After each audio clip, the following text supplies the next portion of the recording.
Hi guys, I'm Jordan. Welcome back. This is part 3 of our amazing compact bench build. Today we're going to tackle router stuff. We're going to do the router tabletop. We're going to do a box to enclose it and keep dust from going everywhere. We're going to figure out the actual dust collection itself. And we're going to do some sliding doors to hide all your junk and to keep dust from getting into your cabinet. All right, so a lot to do. Let's get going. I want to take advantage of all the space afforded to us in the router cabinet portion of the bench, which means we have room to build some router bit trays on the right side of the box, and on the left side we're going to put a router power switch. So I'm just putting together a real simple thing to hold it. I'm going to use a Forstner bit that's a little bit bigger than the size of the plug, and I would have done this on the drill press, but I'm making it up as I go along. So you get this haphazard way of doing it instead. Anyway, it worked. Plug fits through there. And then I'm going to hold it up and guess where I think the plug should come out. And then I go and check it on the back side of the bench, which was a good move because I realized on the back side that was too low. So instead I'm going to do it a little bit higher, then use the same Forstner bit to drill out the hole. Then we attach with pocket screws and take our switch and attach it using the screws provided. We just want to make sure it's set back far enough that when the doors eventually put on, they will clear the front of that switch. Then we'll feed our cable up through the hole we made. 2 cables actually, one for the router, one for that switch. And pull it out the backside. Got a little tear out there, no big deal. And then we can secure it to our big old power strip. No, don't like. Better. Okay, when I started this project, the plan was just to use a basic router plate, but then Rockler had one of their bi-weekly sales on this lift, and I couldn't resist. This is my prize for building this whole bench, is I treated myself to my first router lift, and I'm really glad I did. Also, I ponied up the $11 for the template, because I did not want to screw this up. It's really simple to use. You can make your own, but like I said, for $11, I thought it was worth it. All you need to do is lay out where you want it to go, where I drew my crosshairs there. And then you use a little double-sided tape and a razor blade to clean it up. Peel off your tape and affix firmly, making sure you are square to the table. Very important. And then set your depth to the recommended amount, which is a hair over 3/8. And you just route along the perimeter with a pattern bit. Make sure you're wearing proper breathing protection because when you route MDF, it makes an insane mess.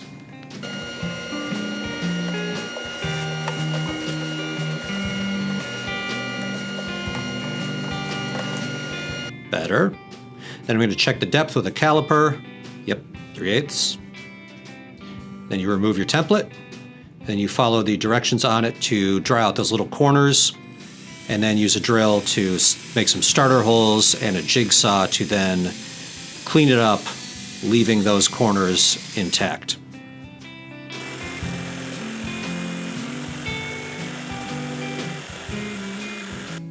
And there you have it. Doesn't have to look pretty because the plate's going to cover it up. And this is me finding out the first time that if you don't lower the router lift, then it won't fit in. Momentary panic, figured it out. Haha, success. And again, this does not only apply to router lifts, exact same thing for a standard router plate. And now that we got our router in, I'm going to lay out my T-track for the fence. Speaking of which, I'm not actually going to build a fence in this video because I'm going to reuse the one from my last bench, which was a perfectly good fence, no need to tweak it. In the plans, though, I did come up with something, and they account for that materials-wise, so you're all set to go with the plans. And here to make the tracks for the router, I'm using a straight edge, and I set up a stop block, and then I'm just taking my time and routing it out nice and slow. I should have made them a good 3 inches longer than I did. It works for now. I will probably have to go back and redo that. So make sure you make them longer than I did. And once you route it out, then you use a chisel to square off the ends and you're good to go.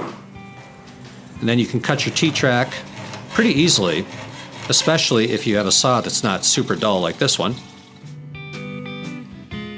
File it off a little bit to take any burrs off the edge. And then these are the bolts I'm going to be using for my fence. They work great. However, the bolts are a little bigger than the holes that were in my fence from before. No problem. You can drill it out. Aluminum is really easy to work with. Perfect. And before I screw in the T-track, I'm just going to make sure that the fence can slide easily.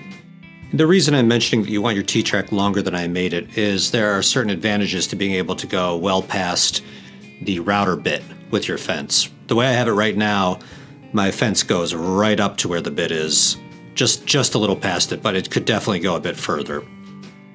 So the knobs work, it slides without any friction. So now I can permanently attach the T-track. I'm going to use one of those self-centering Vicks bits. They just help line up your holes.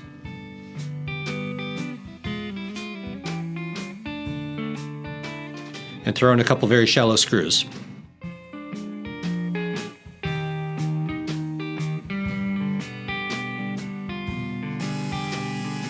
Now, just like the T-track, we can put in a miter track in front of our router. Same process, we'll use our router and a straight edge to hog it out, and then we'll just use a simple hacksaw to cut it off, file to deburr it, and then we'll screw it in.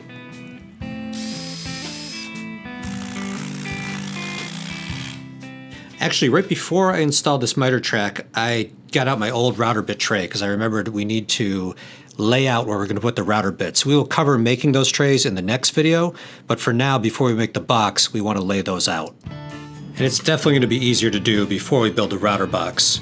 So I've penciled in the 2 lines where I want them to go. And it's a really simple design. It's basically just a 2x4 attached to a full extension drawer slide, and 2 of them. So I mount those on the inside of the cabinet first, and then I'm distracted by the cords that are everywhere. That's not going to work. So we're going to solve that by adding 1 extra piece of plywood and then jamming them all behind it. Much better. Simple. And then we can do a few little cable ties on the back, and look at that. Much cleaner. Now we're going to pop off the miter shelf, and we're going to finish cutting out the slot for the router hose that we had started back in the last video. But we hadn't done it because the router was not in its permanent spot, and now it is, so we know exactly where to line up that slot.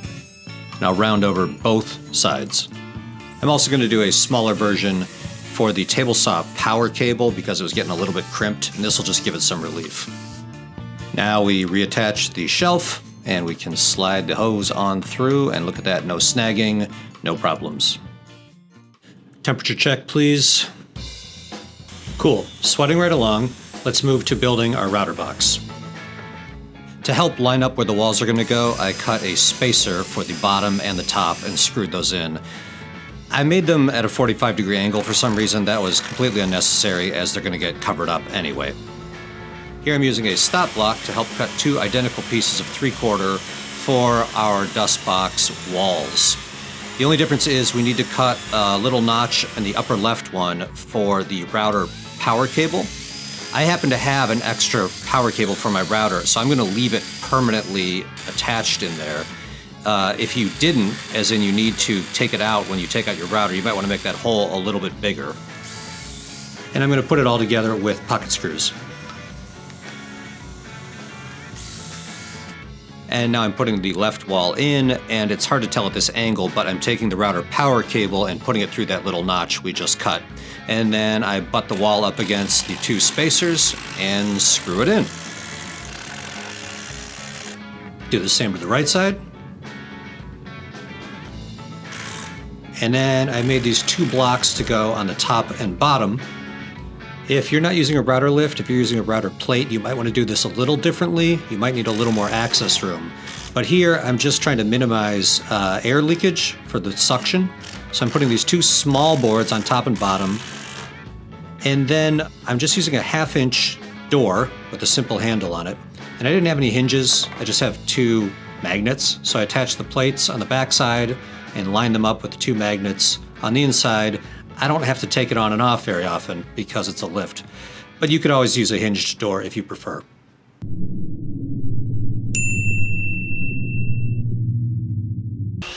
All right, let's make our hardware-free door slides. I'm gonna rip 2 2x4s down to 1 1/4 by 1/2 inch. And then the goal is to make 2 parallel 1/4 inch wide grooves that run the length of each piece. They should have about a 1/4 inch space in between them as well. The bottom one should be at a depth of a 1/4 inch, whereas the top one needs a little more wiggle room for you to put the doors up into, so that should be about 3/8 inch. Then I'm going to very carefully drill a couple pilot holes and use a smaller countersink bit. And then there should be 1 1/4 inch on the front lip of the cabinet that it should fit right into. I didn't want to glue it in case it didn't work. So if you're reasonably confident, you can avoid the screws and just clamp and glue. But I wasn't sure it would work. I'm going to put a generous amount of paste wax through all the tracks so that the doors glide. And for handles, I'm just going to cut a simple Forstner bit hole. So like I said, you push it up into the top track. There should be a little bit of wiggle room. And then drop it down into your bottom track. And it's not the same as sliders, but I got to tell you, it works actually really well. Probably just have to occasionally put a little more paste wax on there. And then we can drop the front one in the same as the back one.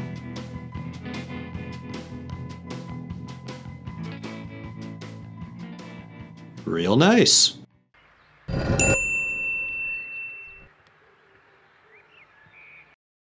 All right, to do the dust collection for the router, I initially thought I would need this port, a connector, and an elbow, all 4 inch. You'll see in a little bit I wound up not needing the 4 inch port. But I combined these 3 with a friction fit for the inside of the box.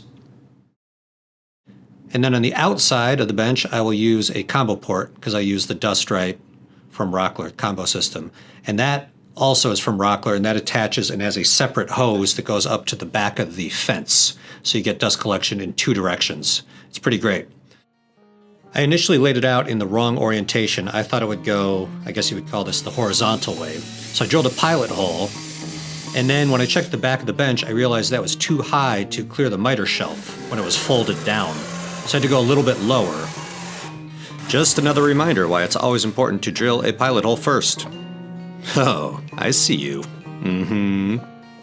Anyway, now that I put it in, I couldn't do it horizontal. I had to flip it vertical and got rid of that dust port. Don't even need it anymore. What I figured I could do is just drill a hole big enough to go around the top of the dust connector to give it the height that it needs. So I traced it out. Drilled a pilot hole right in the middle of that to get started with my 90-degree drill.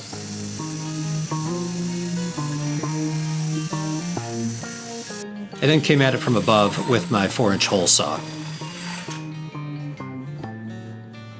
So the whole thing slides right in, and actually it's too high. There's too much of the connector, which is fine. So I measured to see how much excess there is. It was about 1 inch. And I was able to take it to my bandsaw. And even though my bandsaw is about as tiny as it can get, it could almost fit it. I just had to rotate it. So I cut 1 inch off that connector and then attached the whole unit with some washers and screws on the inside. On the outside, I used the 4-inch combo port. Same one I'm using for the table saw dust collection. And again, washers and screws.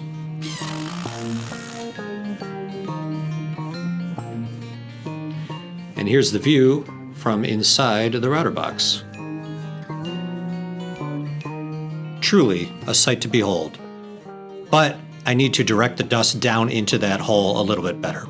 So using some 1/4 inch ply, I just made these rough shapes and then used some construction adhesive, poorly, kind of got it everywhere.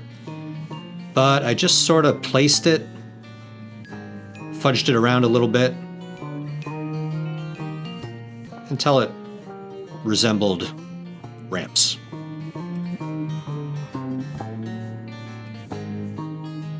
And then I caulked it. And after all that caulking, it almost looked like a professional did it. Almost. Then all that's left to do is reassemble the box.